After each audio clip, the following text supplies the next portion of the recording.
Hello dear students, ಇವತ್ತಿನ ಈ ಕ್ಲಾಸಲ್ಲಿ ನಾವು ಡೈವರ್ಸಿಟಿ ಇನ್ ಲಿವಿಂಗ್ ವರ್ಲ್ಡ್ ಅನ್ನೋ ಪಾಠದ ಮೇಲೆ CETಗೆ ಯಾವ ರೀತಿಯ ಪ್ರಶ್ನೆಗಳು ಬರ್ತವೆ ಅನ್ನೋದನ್ನು ನೋಡೋಣ. ಸಾಮಾನ್ಯವಾಗಿ ಈ ಪಾಠವನ್ನು ನೀವು ಓದಿರ್ತೀರಿ. ಈ ಪಾಠವನ್ನು ನೀವು ಫಸ್ಟ್ ಇಯರ್ನಲ್ಲಿ ಓದಿ ಸೆಕೆಂಡ್ ಇಯರ್ನಲ್ಲಿ ರಿವೈಸ್ ಕೂಡ ಮಾಡಿರ್ಬೋದು. ಸೊ ಸಾಮಾನ್ಯವಾಗಿ 1 ರಿಂದ 2 ಪ್ರಶ್ನೆಗಳು ಈ ಪಾಠದಲ್ಲಿ ಬರುತ್ತೆ. ಏನನ್ನು ನಾವು ಈ ಸೆಷನಲ್ಲಿ ಕಲಿತೀವಿ? Normally the important topics of this chapter is binomial nomenclature, taxonomy, taxonomic categories, taxonomic hierarchy and taxonomic aids. ಈಗ ಒಂದೊಂದನ್ನೇ ನಾವು ನೋಡ್ತಾ ಹೋಗೋಣ.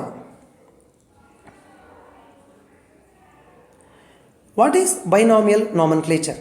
ಬೈನಾಮಿಯಲ್ ನಾಮನ್ಕ್ಲೇಚರ್ ಅಂತ ಹೇಳಿದ್ರೆ ಏನು? Scientific names are given to ensure the each organism to has only one name. ಪ್ರಾಣಿಗಳು ಅಥವಾ ಸಸ್ಯಗಳಿಗೆ ಇಡೀ ಪ್ರಪಂಚದಾದ್ಯಂತ ಒಂದೇ ಹೆಸರಿರಬೇಕು ಅನ್ನೋದನ್ನು ನಾವು ಬೈನಾಮಿಯಲ್ ನಾಮನ್ಕ್ಲೇಚರ್ ಮುಖಾಂತರ ಅದನ್ನು ನೇಮಿಂಗ್ ಮಾಡ್ತೀವಿ. ಹೇಗೆ? Binomial nomenclature has 2 components. 2 ಭಾಗಗಳಿರುತ್ತೆ. ಒಂದು generic name and other one is specific epithet. ಏನು ಜೆನೆರಿಕ್ ನೇಮ್ ಮತ್ತು ಸ್ಪೆಸಿಫಿಕ್ ಎಪಿಥೆಟ್ ಅಂತ ಹೇಳಿದ್ರೆ, ಜೆನೆರಿಕ್ ನೇಮ್ನ ನಾವು ಜೀನಸ್ ಅಂತಾನು, ಸ್ಪೆಸಿಫಿಕ್ ಎಪಿಥೆಟನ್ನು ಸ್ಪೀಸೀಸ್ ಅಂತಾನು ಕರಿತೇವೆ. ಹಾಗಾದರೆ ಈ ಒಂದು ಬೈನಾಮಿಯಲ್ ನಾಮನ್ಕ್ಲೇಚರ್ಗೆ ಏನು ರೂಲ್ಸ್ ಇದೆ ಅನ್ನೋದನ್ನು ನೋಡ್ತಾ ಹೋಗೋಣ.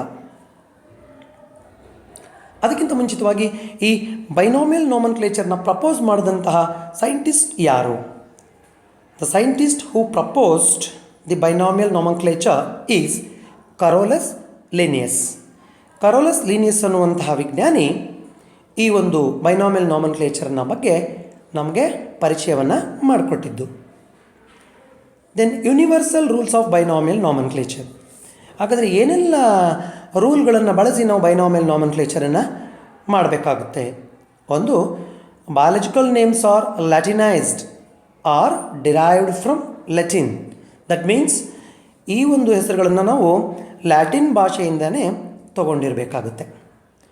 Always the first name represents the genus and which starts from capital letter. ಅದೇ ಥರ second component is starts from small letter and that will be the specific epithet. ಹಾಗಾದರೆ ಜೀನಸ್ ಮತ್ತು ಸ್ಪೀಸೀಸ್ ಅನ್ನುವ 2 ಭಾಗಗಳು ಬೈನಾಮಿಯಲ್ ನಾಮನ್ಕ್ಲೇಚರಲ್ಲಿ ಇರುತ್ತೆ. ಜೀನಸ್ ಕ್ಯಾಪಿಟಲ್ ಲೆಟರಿಂದನೂ, species ಅಥವಾ ಸ್ಪೆಸಿಫಿಕ್ ಎಪಿಥೆಟ್ ಸ್ಮಾಲ್ ಲೆಟರಿಂದನೂ ಪ್ರಾರಂಭ ಮಾಡಬೇಕು.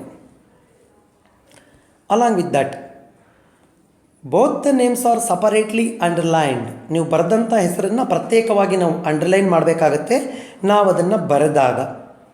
Otherwise if you are taking the printed things, ಆಗ ನಾವು ಆ ಪ್ರಿಂಟೆಡ್ಗೆ ಇಟ್ಯಾಲಿಕ್ಸ್ ಫಾಂಟಲ್ಲಿ ತೋರಿಸ್ಬೇಕಾಗುತ್ತೆ. ಯಾಕೆ ಅಂದರೆ that indicates the origin of that particular word.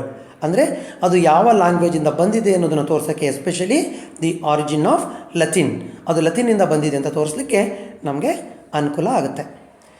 Take an example, mango tree. Mango ಟ್ರೀನ ನಾವು ಕಾಮನ್ ನೇಮ್, ಅದು ಮಾವಿನ ಮರದ ಹೆಸರು. ಆದರೆ ಅದರ ಸೈಂಟಿಫಿಕ್ ನೇಮ್ ಏನಿದೆ ಬೈನಾಮಿಯಲ್ ನಾಮನ್ಕ್ಲೇಚರ್? Mangifera Indica. ಹಾಗಾದರೆ ಮ್ಯಾಂಜಿಫೆರಾ ಅನ್ನೋದನ್ನು ನಾವು ಜೀನಸ್ ಪಾರ್ಟ್ ಅಂತಾನು, ಇಂಡಿಕಾ ಅನ್ನುವಂಥದ್ದನ್ನು ನಾವು ಸ್ಪೀಸೀಸ್ ಪಾರ್ಟ್ ಅಂತಾನು ಕರಿಬೋದು. ಅಬ್ಸರ್ವ್ ಮಾಡಿ, genus component is started from capital letter and species with small letter. Please be noted, very important. ಅದೇ ಥರ ನಾವು ಜೀನಸ್ನ ಮ್ಯಾಂಜಿಫೆರಾ ಅಂತಲೂ ಸ್ಪೀಸೀಸ್ನ ಇಂಡಿಕಾ ಅಂತಲೂ ಕರಿತಾ ಇರುವಂಥದ್ದು ನೋಡ್ತಾ ಇದ್ದೇವೆ. ರೂಲ್ಗಳನ್ನು ಕೂಡ ಅಪ್ಲೈ ಮಾಡಿರೋದು ಅದು ಇಟ್ಯಾಲಿಕ್ಸ್ನಲ್ಲಿ ಇರುವಂಥದ್ದು ನಮಗೆ ಕಾಣಿಸ್ತಾ ಇದೆ. ಕ್ಯಾಪಿಟಲ್ ಸ್ಮಾಲ್ ಲೆಟರ್ ಕೂಡ ನಮ್ಮ ಗಮನದಲ್ಲಿದೆ. ಹಾಗಾದರೆ let us take a quick question ನಾವು ಬಿಫೋರ್ ಎಂಟರಿಂಗ್ ಟು ಟ್ಯಾಕ್ಸಾನಮಿ. ಒಂದು ಪ್ರಶ್ನೆ ಕಾಣ್ತಾ ಇದೆ. Scientific name of wheat is ಅಂದರೆ ಗೋಧಿ, ನಾವೆಲ್ಲ ಚಪಾತಿ ಮಾಡಲಿಕ್ಕೆ ಬಳಸ್ತೇವಲ್ವ ಗೋಧಿ ಗಿಡದ ವೈಜ್ಞಾನಿಕ ಹೆಸರೇನು? Option A triticum aestivum, B triticum aestivum, again C triticum aestivum, D triticum aestivom. ಹಾಗಾದರೆ 4ರಲ್ಲಿ ಸರಿಯಾದ ಉತ್ತರ ಯಾವುದು? ಇದನ್ನು ನಾವು one should answer this question when they have good knowledge with binomial nomenclature. Binomial ನಾಮನ್ಕ್ಲೇಚರಲ್ಲಿ ನಿಮಗೆ ಐಡಿಯಾ ಇದ್ದಾಗ ಈ ಪ್ರಶ್ನೆಯನ್ನು ಉತ್ತರ ಕೊಡ್ಬೋದು. ಹೇಗೆ ನೋಡಿ, aestivom is the right word, not aestiom. ಹಾಗಾದರೆ ಇಮಿಡಿಯೇಟಾಗಿ ಆಪ್ಷನ್ ಡಿ ಬರೋದಿಲ್ಲ. ಕಾರಣ ಏನಂದರೆ ಸ್ಪೆಲ್ಲಿಂಗಲ್ಲೂ ಕೂಡ ನೋಡಬೇಕಾಗುತ್ತೆ, ಅದು ಎಸ್ಟಿವಮ್ ಬದಲಿ ಎಸ್ಟಿವೋಮ್ ಆಗಿದೆ. ಇನ್ನು ಉಳಿದ 3ರಲ್ಲಿ ನಾವು ನೋಡುವಾಗ you can compare the first with the second. Triticum aestivum same ಇದೆ, ಬಟ್ ಇದು ಬೈನಾಮಿಯಲ್ ನಾಮನ್ಕ್ಲೇಚರ್ ರೂಲ್ಸನ್ನು ಮೇಂಟೈನ್ ಮಾಡಿಲ್ಲ. Because the first letter should be starts from capital letter and second with small letter. But ಇಲ್ಲೇನಾಗಿದೆ, species part ಕೂಡ capital ಲೆಟ್ರಲ್ಲಿ start ಆಗಿದೆ. So definitely this will also be wrong answer. Then you come for the third part. It is very simple. First letter itself should start from capital letter, but it is started from small letter. That is why this is also not an answer. ಹಾಗಾದರೆ ಇಷ್ಟು micro ಅಬ್ಸರ್ವೇಷನ್ನ ನಂತರ ನನಗೆ ಗೊತ್ತಾಗ್ತಾ ಇದೆ, the scientific name of wheat is triticum aestivum. ಇಲ್ಲಿ binomial ನಾಮನ್ಕ್ಲೇಚರ್ನ ರೂಲ್ಸ್ನಲ್ಲಿ ಇರುವಂತಹ ಒಂದೇ option A. So ಈ ಥರ ನೀವು ಗುರುತಿಸಬೇಕಾಗುತ್ತೆ. Let us see what is a taxonomy. It is the branch of biology deals with the study of identification, nomenclature and classification of organisms. ಹಾಗಾದರೆ identify ಮಾಡಬೇಕು, ಅದನ್ನು ನಾವು ನೇಮಿಂಗ್ ಮಾಡಬೇಕು, ಅದನ್ನು ಒಂದು ಗ್ರೂಪಲ್ಲಿ ಇಡಬೇಕು ಅಂದರೆ ಅದರ ಕ್ಯಾರೆಕ್ಟರ್ಸ್ ತುಂಬ ಇಂಪಾರ್ಟೆಂಟ್ ಆಗಿರುತ್ತೆ. ಅದನ್ನೇ ನಾವು ಕ್ಯಾರೆಕ್ಟರೈಸೇಷನ್ ಅಂತ ಕರಿತೀವಿ. ಹಾಗಾದರೆ ಪ್ರಾಣಿಗಳನ್ನು ಅವುಗಳ ಗುಣದ ಆಧಾರದ ಮೇಲೆ ನಾವು ಪ್ರತ್ಯೇಕಪಡಿಸಿ ಅವುಗಳಿಗೆ ಹೆಸರನ್ನು ಕೊಟ್ಟು ಅವುಗಳನ್ನು ಒಂದು ಕಡೆ ಇಡೋದನ್ನು ನಾವು ಟ್ಯಾಕ್ಸಾನಮಿ ಅಂತ ಕರಿತೇವೆ. What is taxonomic categories? Taxonomic categories are nothing but here we have to classify the organisms under different categories with various ranks. Those are togetherly known as taxonomic hierarchy. ಹಾಗಾದರೆ ಕೆಲವೊಂದು ಕ್ಯಾಟಗರಿಗಳನ್ನು ಬಳಸಿ ನಾವು ಒಂದು ಪ್ರಾಣಿಯನ್ನು ಅಥವಾ ಪಕ್ಷಿಯನ್ನು ನಾವು ಕ್ಲಾಸಿಫೈ ಮಾಡಬೇಕಾಗುತ್ತೆ. ಅದನ್ನೇ ನಾವು ಟ್ಯಾಕ್ಸಾನಮಿಕ್ ಹೈರಾರ್ಕಿ ಅಂತ ಕರಿತೀವಿ.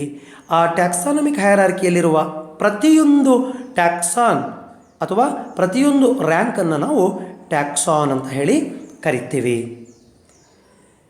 Then what is species? Species ಅಂದರೆ ಏನು? It is the group of individuals, please note it, it is the group of individual organisms which are similar in characters. Then they can produce same type of offsprings. ಒಂದೇ ಗುಣಲಕ್ಷಣಗಳನ್ನು ಹೊಂದಿರುವ ಒಂದೇ ರೀತಿಯ ಮರಿಗಳನ್ನು ಕೊಡುವಂತಹ ಪ್ರಾಣಿಗಳನ್ನು ಒಟ್ಟಾಗಿ ನಾವು ಒಂದು ಸ್ಪೀಸೀಸ್ ಅಂತ ಕರಿತೇವೆ. For example mangifera indica, it is one of the binomial nomenclature scientific name for mango tree.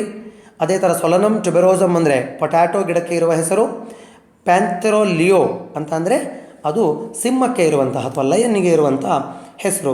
ಇಲ್ಲಿ ನಮಗೆ ಕ್ಲಿಯರಾಗಿ ಗೊತ್ತಾಗ್ತಾ ಇದೆ, genus, species, genus, species, genus, species. ಹಾಗಾದರೆ ಆಯಾ ಪ್ರಾಣಿಗಳಿಗೆ ಸಂಬಂಧಪಟ್ಟ ಹಾಗೆ ಸ್ಪೀಸೀಸ್ ಕೂಡ ಬೇರೆಯೇ ಇರುತ್ತೆ ಅನ್ನೋದು ಈ ಒಂದು ಸ್ಲೈಡಲ್ಲಿ ನಮಗೆ ಗೊತ್ತಾಗ್ತಾ ಇದೆ. Yes dear students, it is somewhat very important to you. ಇಲ್ಲಿ ನಾವು ನೋಡಬೇಕಾಗುತ್ತೆ ಯಾವ ರೀತಿಯಲ್ಲಿ ಹೈರಾರ್ಕಿಗಳನ್ನು ಕೊಟ್ಟಿದ್ದಾನೆ. Species to kingdom. ನೋಡಿ, ವಾಟ್ ಈಸ್ ಸ್ಪೀಸೀಸ್? ಈಗ ತಾನೇ ಹೇಳಿದೆ ನಾನು, group of organisms which are with similar characters and which produce same type of organisms. ಇದನ್ನು ನಾವು ಏನಂತ ಕರೆದ್ವಿ? ಸ್ಪೀಸೀಸ್ ಅಂತ ಕರೆದ್ವಿ. ಹಾಗಾದರೆ ಜೀನಸ್ಸಿಗೆ ಏನಂತ ಇದೆ ನೋಡ್ಬಿಡೋಣ.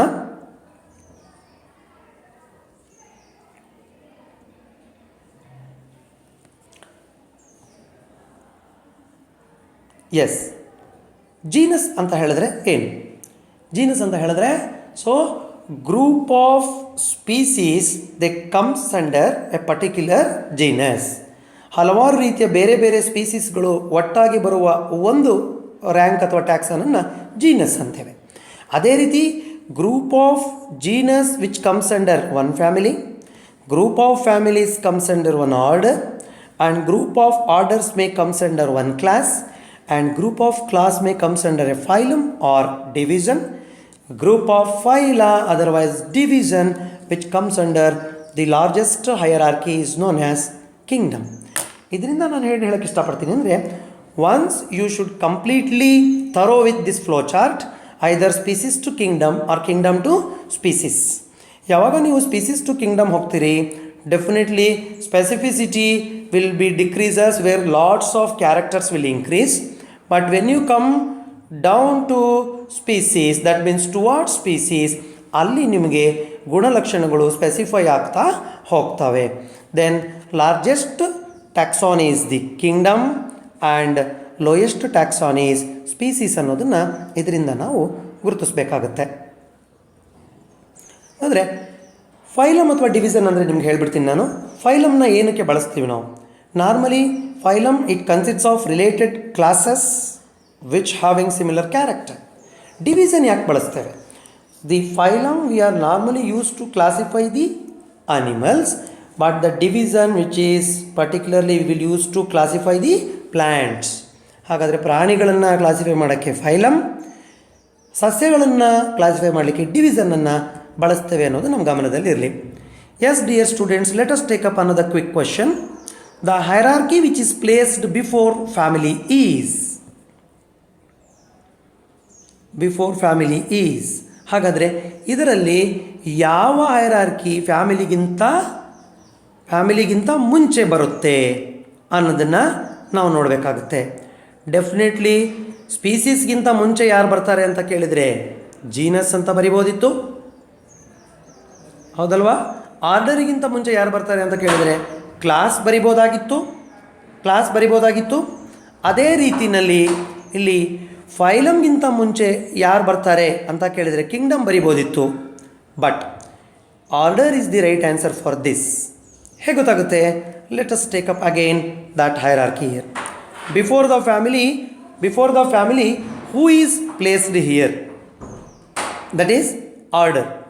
ಓಕೆ, ಹಾಗಾದರೆ one can thorough this particular flow chart, then you can able to write such a type of questions. Right? Yes. ಹಾಗಾದರೆ ನಮ್ಮ ಮುಂದಿನ ಟಾಪಿಕ್ ಟ್ಯಾಕ್ಸಾನಮಿಕಲ್ ಏಡ್ಸ್. ಏನು ಟ್ಯಾಕ್ಸಾನಮಿಕಲ್ ಏಡ್ಸ್ ಅಂತ ಹೇಳಿದರೆ, taxonomical aids which is using to study the organisms or to identify and classify the organisms by using certain tools. Those are known as taxonomic aids. ಅದರಲ್ಲಿ herbarium, botanical gardens, museum, zoological parks ಮತ್ತು ಈ ರೀತಿ ಬೇರೆ ಬೇರೆ ಏಡ್ಸ್ಗಳು ಬರ್ತಾ ಹೋಗ್ತವೆ. ಅದರಲ್ಲಿ ಒಂದನ್ನು ನಾವು ನೋಡ್ತಾ ಹೋಗೋಣ. ಬೊಟಾನಿಕಲ್ ಗಾರ್ಡನ್ಸ್ ಏನು ಹೇಳುತ್ತೆ ನಮಗೆ?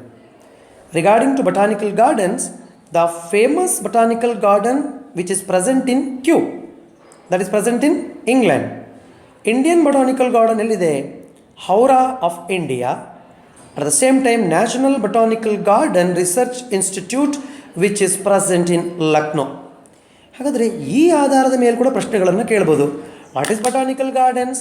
Botanical gardens are those where the very important plants, medicinal plants, or scientifically we are going to study regarding that plant.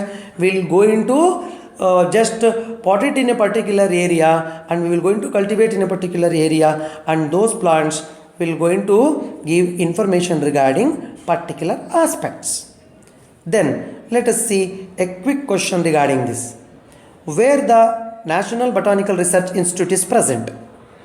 ನಮ್ಗೆ ಗೊತ್ತಿದೆ, ಈಗ ತಾನೇ ನಾವು ಓದಿದ ಪ್ರಕಾರವಾಗಿ ಲಕ್ನೋದಲ್ಲಿದೆ. But if you opt this Lucknow, definitely this option become wrong because Lucknow is not there in England. Clear? So another option is there for you in D, Lucknow, which is present in India. Definitely this will become the right answer. Before looking D, if you decide from the option A, definitely we will take the wrong answer because Lucknow will be mapped in our brain but not the England. That is why ಯಾವ ಪ್ಲೇಸಲ್ಲಿ ಬರುತ್ತೆ ಅನ್ನೋದು ಕೂಡ important ಆಗುತ್ತೆ.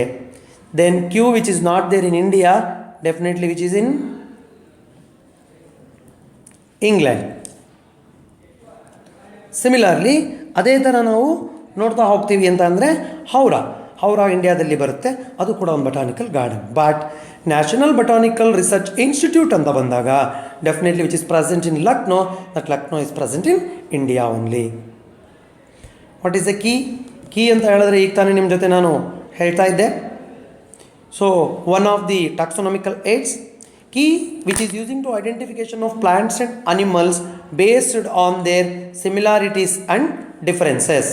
ಪ್ರಾಣಿಗಳ similarity ಮತ್ತು ಡಿಫ್ರೆನ್ಸಸ್ಸನ್ನು ನೋಡಿ ನಾವು ಈ ಕೀನ ಮಾಡ್ತೇವೆ. ಹೇಗೆ? ಸೊ ಒಂದು ಬೆಕ್ಕು ಮತ್ತು ಒಂದು ಹುಲಿ ಇಬ್ಬರೂ ನೋಡಲಿಕ್ಕೆ ಒಂದೇ ಥರ ಕಾಣಿಸಿದ್ರು ಕೂಡ ಅವರಲ್ಲಿ ಸಿಮಿಲಾರಿಟೀಸು ಇದೆ, ಡಿಫ್ರೆನ್ಸಸ್ಸು ಇದೆ. ಹಾಗಾದರೆ ಅವುಗಳಲ್ಲಿರುವ ಸಿಮಿಲಾರಿಟಿಗಳ ಆಧಾರದ ಮೇಲೆ, ಅವುಗಳಿಗಿರುವ ಡಿಫ್ರೆನ್ಸಸ್ನ ಆಧಾರದ ಮೇಲೆ ನಾವು ಎರಡೂ ಪ್ರಾಣಿಗಳನ್ನು ಬೇರೆ ಬೇರೆಯಾಗಿರ್ತೀವಿ. ಒಬ್ಬರನ್ನ ಡೊಮೆಸ್ಟಿಕೇಟ್ ಅಂತೀವಿ, ಅವರನ್ನು ನಾವು ಕ್ಯಾಟ್ ಅಂತ ಕನ್ಸಿಡರ್ ಮಾಡ್ಕೋತೀವಿ. ಒಬ್ಬರನ್ನ ವೈಲ್ಡ್ ಅಂತ ತಗೋತೀವಿ, ಅವ್ರನ್ನ ನಾವು ಟೈಗರ್ ಅಂತ ಕನ್ಸಿಡರ್ ಮಾಡ್ಕೋತೀವಿ. So this is what how key will works on the classification. In key definitely each key have pair of contrasting characters. ಒಂದು ಜೊತೆ ಕ್ಯಾರೆಕ್ಟರ್ಸ್ಗಳು ಯಾವಾಗಲೂ ಕೂಡ ಕೀನಲ್ಲಿ ಬರುತ್ತೆ, ಅದನ್ನು ಕಾಂಟ್ರಾಸ್ಟಿಂಗ್ ಕ್ಯಾರೆಕ್ಟರ್ಸ್ ಅಂತೀವಿ. That pair is always called as couplet. ಹಾಗಾದರೆ pair of characters which is there in key is known as couplet. ಹಾಗಾದರೆ ಈಚ್ ಕ್ಯಾರೆಕ್ಟರ್ ಅಥವಾ ಈಚ್ ಸ್ಟೇಟ್ಮೆಂಟ್ನ ಏನಂತ ಕರಿತೀರಿ ನೀವು ಅಂದರೆ ಲೆಡ್ ಅಂತ ಕರಿತೀವಿ ನಾವು, LED. Okay, then key is use to identify the animals with their similarities and differences. At the same time, contrasting characters means a pair is known couplet and each statement is a key. ಹಾಗಾದರೆ ಈ ಒಂದು knowledge ನಮ್ಮಲ್ಲಿದ್ದಾಗ ನಾವು ಈ ರೀತಿಯಾದ ಬೇರೆ ಪ್ರಶ್ನೆಗಳಿಗೆ ಉತ್ತರ ಕೊಡಲಿಕ್ಕೆ ಸುಲಭ ಆಗುತ್ತೆ. Let us take up another question. Each statement of key is known as ಏನಂತ ಕರಿತೀವಿ? ಅದು lead, couplet, sentence, character. Definitely each statement of a key is known as lead only, but couplet means actually this is a pair of contrasting characters which is there in a key. Sentence is not at all related to this question because such a type of word will not come under this key, but character is there, that is contrasting character, not only simple character. If you have a knowledge on this, ಇದನ್ನು ನಾವು ಈಸಿಯಾಗಿ ಮಾಡ್ತಾ ಹೋಗ್ಬೋದು. ಹಾಗಾಗಿ ಪ್ರತಿಯೊಂದು ಟಾಪಿಕ್ಗಳ ಮೇಲೆ ಹೇಗೆ ಪ್ರಶ್ನೆಗಳಿರ್ತವೆ ಅಂತ ನಾವು ನೋಡೋದ್ರ ಮುಖಾಂತರವಾಗಿ ನಾವು ಈ ಒಂದು ಪಾಠಗಳನ್ನು ಚೆನ್ನಾಗಿ ಕಲಿಬೋದು, CET ನಲ್ಲಿ ಚೆನ್ನಾಗಿ ಮಾಡ್ಬೋದು. Thank you dear students.